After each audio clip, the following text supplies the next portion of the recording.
सूरजपुर से एक ऐसी अमानवीय घटना सामने आई है जिसने शिक्षा के मंदिर कहे जाने वाले स्कूलों में बच्चों की सुरक्षा पर गंभीर सवाल खड़े कर दिए हैं।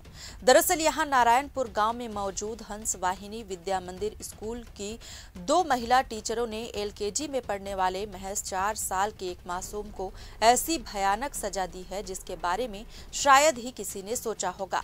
महिला शिक्षिका काजल साहू और अनुराधा देवांगन ने गुस्से में आकर बच्चे को सबक सिखाने के लिए उसके कपड़े उतार दिए। इसके बाद उसकी शर्ट को रस्सी से बांधकर उस मासूम को स्कूल परिसर के अंदर ही मौजूद एक पेड़ पर लटका दिया। उसे सिर्फ इसलिए ये अमानवीय सजा दी गई क्योंकि वो अपना होमवर्क पूरा करके स्कूल नहीं आया था। जिस वक्त ये अमानवीय घटना हो रही थी, पास के ही छत पर मौजूद एक युवक ने पूरा मंजर अपने मोबाइल में रिकॉर्ड कर लिया और वीडियो सोशल मीडिया पर डाल दिया, जो तेजी से वायरल हो गया। गनीमत रही कि बच्चा सुरक्षित है, लेकिन ये घटना कई गंभीर सवाल खड़े करती है। सबसे बड़ा सवाल ये है कि अगर इस दौरान बच्चे के साथ कोई अनहोनी हो जाती या रस्सी टूट जाती तो इसकी जिम्मेदारी कौन लेता।